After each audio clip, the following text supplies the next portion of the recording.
বিগত জালিমশাহী সরকার 16-17 বছর এই দেশের মানুষের বুকের উপরে এমন ভাবে চেপে বসেছিল যেন কোন মানুষ স্বাভাবিকভাবে নিঃশ্বাস নিতে পারে নাই।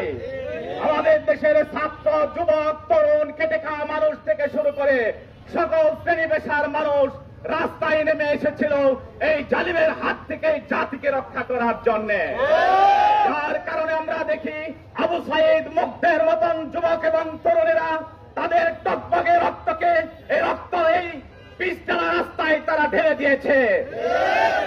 দুহাত উঁচু করে, দুহাত বাড়িয়ে দিয়ে বুক উঁচু করে তারা বলেছে, বুকের ভিতরে বইছে জ্বর, বুক পেতেছি গুলি কর। নিজেদের জীবনকে তারা উৎসর্গ করেছে।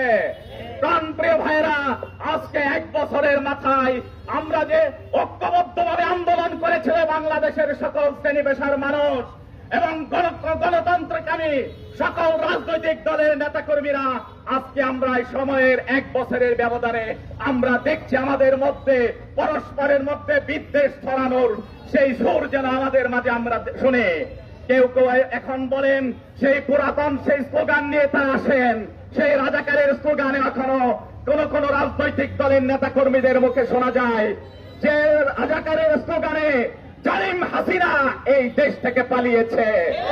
আজকে যেন কোন রাজনৈতিক দলের নেতা কর্মীদের মুখে সেই পুরাতন স্লোগানে আমরা শুনি।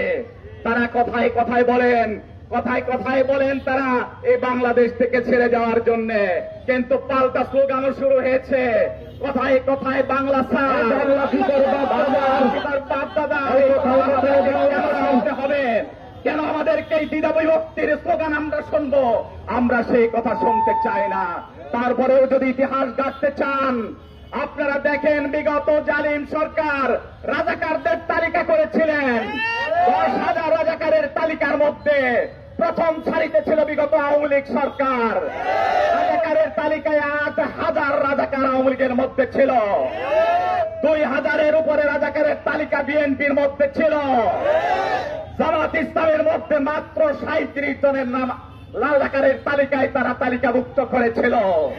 যদি কাউকে যেতে হয়, সেকেন্ড পজিশনে যারা আছে তাদেরকে এই দেশ থেকে ছেড়ে যেতে হবে। এই জন্য আমি যে কথাটা বলতে চাই, শহীদ মারুফ থেকে শুরু করে শহীদ আবু সাইদ, মুগ্ধরা এই দেশকে বিভক্তির জন্য তারা জীবন দেয় নাই।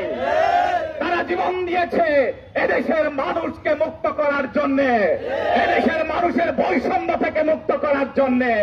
আসুন, আর কোন দ্বিধা বিভক্তি নয়, আর কোন বিভক্তির স্লোগান নয়।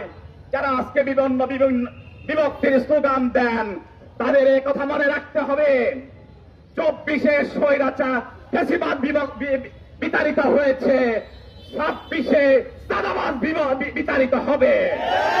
যুব সমাজ আজকে স্লোগান দিচ্ছে, 24-এ বিতাড়িত হয়েছে ফ্যাসিবাদ, আগামী 26-এ বিতাড়িত হবে ইনশাআল্লাহ এই দেশ থেকে চাঁদাবাদ। সম্মানিত উপস্থিতি, আমাদের জামাত ইসলামীর আমির ডাক্তার শফিকুর রহমান দেশবাসীর উদ্দেশ্যে তিনি জানিয়ে দিয়েছেন, জামাত ইসলামের যারা আগামী জাতীয় সংসদে নির্বাচিত হবে তারা তাদের ট্যাক্স মুক্তকারী ব্যবহার করবে। ট্যাক্স মুক্তকারী তারা ব্যবহার করবে না। তারা যে খরচ করবে, খরচের ভাউচার জাতির সামনে তারা উপস্থাপন করবে। প্রিয় ভাইরা, এই জন্য আগামী জাতীয় সংসদ নির্বাচনে জামাত ইসলামের মতন একটি পরীক্ষিত দল সামনের দিনে দেশবাসী বেছে নেবে ইনশাআল্লাহ।